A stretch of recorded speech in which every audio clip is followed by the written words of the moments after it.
Guys, this is Harshita Singh and I am again back to my new video. जैसे कि हमारी last video में हमने जाना था एक्सेल शीट में कितने रोज एंड कॉलम्स होते हैं, उसमें कितने सेल्स होते हैं एंड एक्सेल शीट को फिलअप करने में कितना टाइम लगता है और उसकी कुछ अमेजिंग ट्रिक्स डाली थी। चलिए इस वीडियो में हम जानते हैं एक्सेल में सबसे ज़्यादा यूज़ होने वाले फॉर्मूलाज क्या क्या हैं, उनको कैसे हम यूज़ कर सकते हैं, कितने टाइप से यूज़ कर सकते हैं, आइए जानते हैं।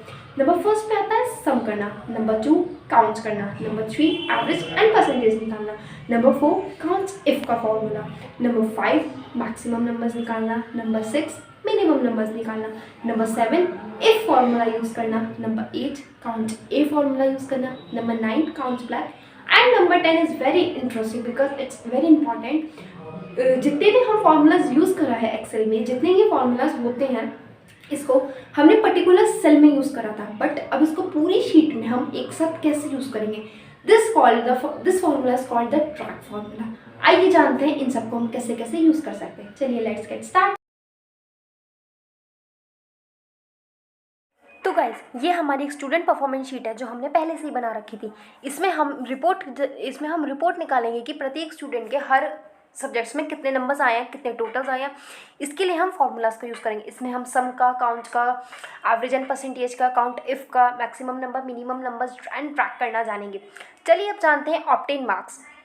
ऑब्टेन मार्क्स यानी टोटल मार्क्स निकालने के लिए हम हिंदी से लेकर 8 तक में जितने भी टोटल मार्क्स आए उसके लिए हम सेलेक्ट करेंगे। इसके लिए हम सम का यूज़ करेंगे, यानी इक्वल टू का साइन लगाने के बाद हम ब्रैकेट लगाएंगे। ब्रैकेट लगाने के बाद हिंदी टू 8 तक की रेंज सेलेक्ट करेंगे। रेंज सेलेक्ट करने के बाद ब्रैकेट बंद करके जब हम एंटर प्रेस करेंगे तो जो भी इन सभी सब्जेक्ट्स का टोटल आया है वो आ जाएगा। इसके आपको एक बात और बता दूँ, सम करने के और भी टाइप्स हैं। फर्स्ट मैंने आपको बता दिया and the second one is जिस भी सेल में हमें सम करना है उसमें ऑल्ट की के साथ इक्वल टू का साइन प्रेस करने के बाद रेंज ऑटोमेटिक सेलेक्ट हो जाएगी एंड हमें टोटल मिल जाएगा। टाइप थर्ड, सम करने के लिए हम सेल में कर्सर रखकर होम टैब में जाकर एडिट ब्लॉक में सम पर क्लिक करेंगे तो हमारा ऑटोमेटिक सम हो जाएगा। हम इन तीनों ऑप्शन से किसी भी एक टाइप से यूज़ करके सम कर सकते हैं। चलिए अब जानते हैं टोटल एग्जाम पेपर काउंट करना। इसमें हम यह काउंट करेंगे कि कितने एग्जाम्स दिए हैं, इनकी संख्या काउंट हो जाएगी। काउंट का यूज़ हम संख्या को काउंट करने के लिए करते हैं।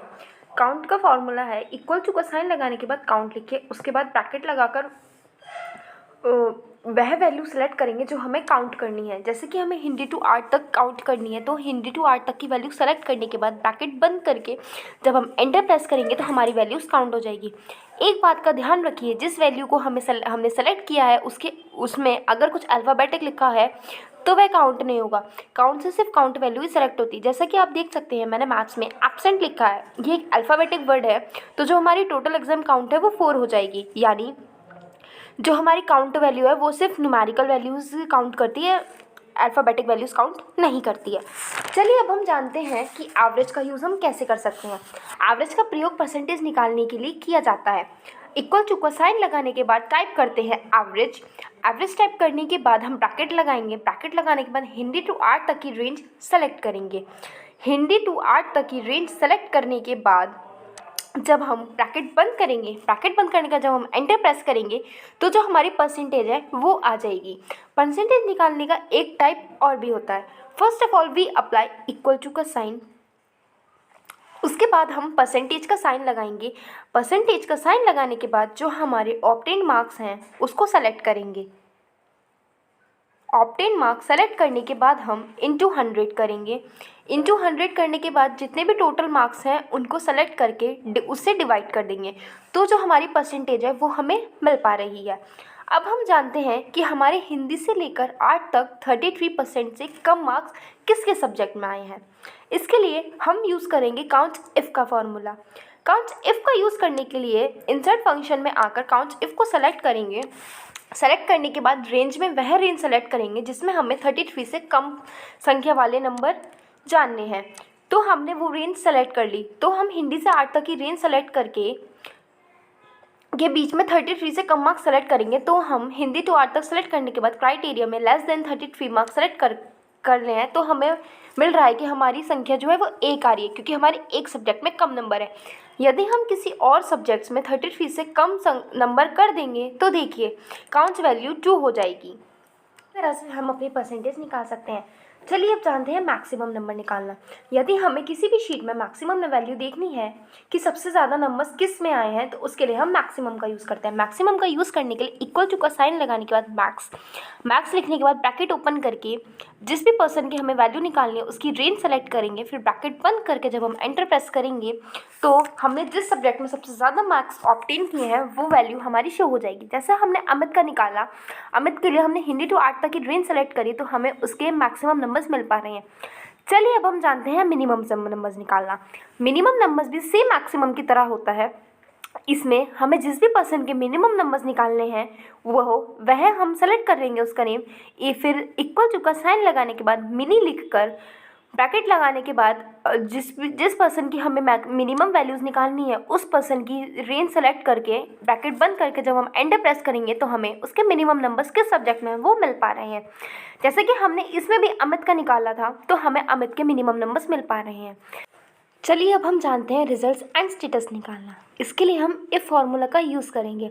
इफ़ फार्मूला का यूज़ करने के लिए इंसर्ट फंक्शन में जाकर इफ़ फार्मूला इंसर्ट कर लेंगे, जिसमें हमें लॉजिकल टेस्ट में काउंट सेल को सेलेक्ट करने के बाद इक्वल टू लगाकर 0 लगाएंगे। जैसे कि हम देख सकते हैं हमने लॉजिकल टेस्ट जब अपनी ये इंसर्ट कर लिया है इफ़ फार्मूला, तो हम लॉजिकल सेलेक्ट करने के बाद इक्वल टू का साइन लगाएंगे। इक्वल टू का साइन लगाने के बाद हम उसमें 0 लिखेंगे। उसके बाद जब हम वैल्यू इफ़ ट्रू में आकर वह परमिशन देंगे जो हमें लगानी है, यानी काउंट बराबर 0 है, यानी जिस पर हमें फार्मूला यूज़ कर रहे हैं उसकी काउंटिंग वैल्यू 0 है, यानी उसके 33 से ऊपर नंबर है, यानी 33 से ज़्यादा नंबर है तो उसके आगे, इसलिए हम वह पास है। वैल्यू इफ़ ट्रू में पास लिखने के बाद वैल्यू इफ़ फॉल्स में करने के बाद इसको ऐसे ही रहने देंगे और इंसर्ट फंक्शन बार में जहाँ इफ़ फार्मूला लिखा हुआ है वहाँ पर फिर से फंक्शन आर्ग्यूमेंट ओपन कर लेंगे। इसके बाद फिर से एक लॉजिकल टेस्ट लगाएंगे। लॉजिकल टेस्ट में काउंट सेल को सेलेक्ट करने के बाद 1 लिखेंगे। 1 लिखने के बाद, यानी 1 का मतलब ये है यानी किसी की काउंटिंग वैल्यू 1 है तो उसको हम वैल्यू इफ़ ट्रू में जाकर सप्लीमेंट्री लिख देंगे। सप्लीमेंट्री लिखने के बाद वैल्यू इफ़ फॉल्स में फेल लिखकर ओके कर देंगे। जैसे कि आप देख सकते हैं हमने वैल्यू इफ़ ट्रू में सप्लीमेंट्री लिखा है तो जो उसका रिज़ल्ट स्टेटस है उस पर देखिएगा उस पर क्या चेंजेस आएगा। वैल्यू इफ़ फॉल्स में फेल लिखने के बाद जब हम ओके कर रहे हैं तो जो उसका रिज़ल्ट स्टेटस है उसमें सप्लीमेंट्री ही लिख के आ रहा है। जैसे कि आप देख सकते हैं हमारे ओके करते हैं रिजल्ट एंड स्टेटस में सप्लीमेंट्री लिख के आ गया, यानी काउंट बराबर 0 को हमने माना है कि यदि किसी स्टूडेंट में के किसी भी सब्जेक्ट में योग्यता अनुसार नंबर है और काउंट बराबर 1 का मतलब है कि उसके योग्यता अनुसार नंबर कम आए हैं। यानी अगर हम किसी भी स्टूडेंट के काउंट बराबर 0 लिखते हैं तो वो पास है, काउंट इक्वल टू 1 यानी कि वो उसके योग्यता अनुसार से कम नंबर आए हैं। जैसे कि आप देख सकते हैं इसमें भी सप्लीमेंट्री लिखा हुआ था, पर जैसे ही हमने मैथ्स में 33 नंबर करे यानी उसके योग्यता से कम नंबर हो गए तो देखिए वह फेल लिख के आ रहा है क्योंकि उसके जो टोटल इक्वल्स बैठ रहे हैं वो पासिंग मार्क्स के अकॉर्डिंग कम बैठ रहे हैं। ये अब जानते हैं डिवीज़न एंड ग्रेड निकालना। डिवीज़न एंड ग्रेड निकालने का भी सेम पैटर्न है जैसे हमने रिजल्ट स्टेटस निकाला था। तो डिवीज़न एंड ग्रेड निकालने के लिए हम लोग इंसर्ट में जाकर फंक्शन में जाकर हम लोग इंसर्ट करेंगे इफ़ का फार्मूला। फिर से हमने इफ़ का फार्मूला लिखा तो जो हमारी लॉजिकल टेस्ट आई है उसमें हम परसेंटेज सेलेक्ट करने के बाद लेस देन 60 लिखेंगे। लेस देन 60 लिखने के बाद वैल्यू इफ़ ट्रू में हम फर्स्ट डिवीज़न लिखेंगे। तो जैसा कि आप देख सकते हैं वैल्यू इफ़ ट्रू में हमने फर्स्ट लिखा एंड वैल्यू इफ़ फॉल्स हमने ऐसे ही छोड़ दी है।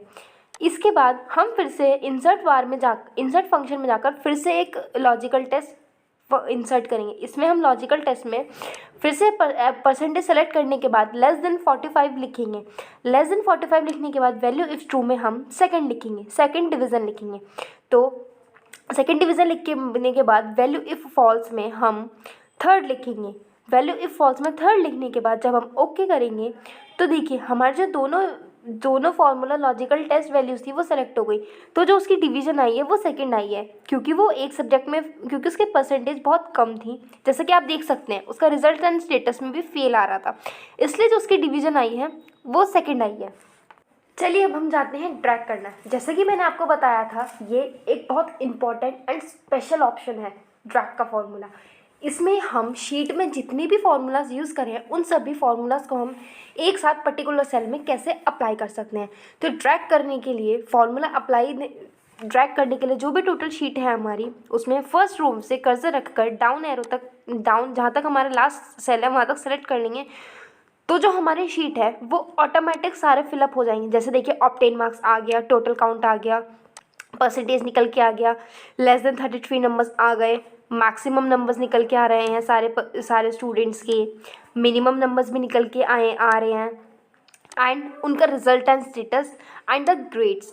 तो जैसा कि आप देख सकते हैं जो ड्रैग का फॉर्मूला है वो बहुत इंपॉर्टेंट एंड बहुत यूज़फुल होता है, क्योंकि जब हम हमने फार्मूला यूज़ करा है पर्टिकुलर सेल में, वो ऑटोमेटिक शीट में अप्लाई हो जाते हैं और सिर्फ हमें ड्रैग करने की ज़रूरत होती है। ऐसा नहीं है कि हम हर पर्टिकुलर पर्सन के पर्टिकुलर सेल में बार बार से ऑप्शन अप्लाई करें। तो गाइस, जैसा कि मैंने आप सबको भी ट्रैक करना बताया था एंड सारी चीज़ें, चलिए अब जानते हैं काउंट ब्लैंक करना। काउंट ब्लैंक वो होता है, जैसे हमारी ये एक शीट है, हमारे इसमें कुछ, जैसे आप देख सकते हैं हमारे कुछ सेल्स ब्लैंक हैं, हमें वो काउंट करने हैं। सॉरी, वो स्पेलिंग मिस्टेक हो गई थी, चलिए हम दोबारा से लिखते हैं। इक्वल टू का साइन लगाने के बाद काउंट का फॉर्मूला होता है इक्वल टू का साइन लगाने के बाद काउंट ब्लैंक। काउंट ब्लैंक लिखने के बाद जो हमारी पूरी रेंज है हम वो सेलेक्ट करते हैं। देखिए स्पेलिंग फिर से मिस्टेक हो गई। अगर आप स्पेलिंग मिस्टेक कर रहे हैं तो जो आपका फॉर्मूला है वो पर्टिकुलर शीट पे अप्लाई नहीं होगा। तो जब फॉर्मूला इज इक्वल टू का साइन लगाने के बाद काउंट ब्लैंक लिखेंगे, काउंट ब्लैंक लिखने के बाद ब्रैकेट लगाएंगे, ब्रैकेट लगाने के बाद जो हमारी पूरी शीट है हम उसको सेलेक्ट करेंगे। तो देखिए हमारे 2 सेल्स जो हैं वो ब्लैंक थे, तो देखिए काउंट ब्लैंक में जो हमारे नंबर्स आ रहे हैं वो 2 आ रहे हैं। चलिए अब जानते हैं काउंट ए। यदि हम अपनी सेल में लिखे अंकों के साथ अल्फ़ाबेटिक को भी काउंट करना चाहते हैं तो हम साथ में अल्फ़ाबेटिक एंड न्यूमेरिकल दोनों वैल्यू सेलेक्ट कर, दोनों सेल्स को काउंट करना है, तो इसके लिए हम काउंट ए का प्रयोग करेंगे। काउंट ए से हम अल्फ़ाबेटिक एंड न्यूमेरिकल दोनों को ही काउंट एक साथ कर सकते हैं।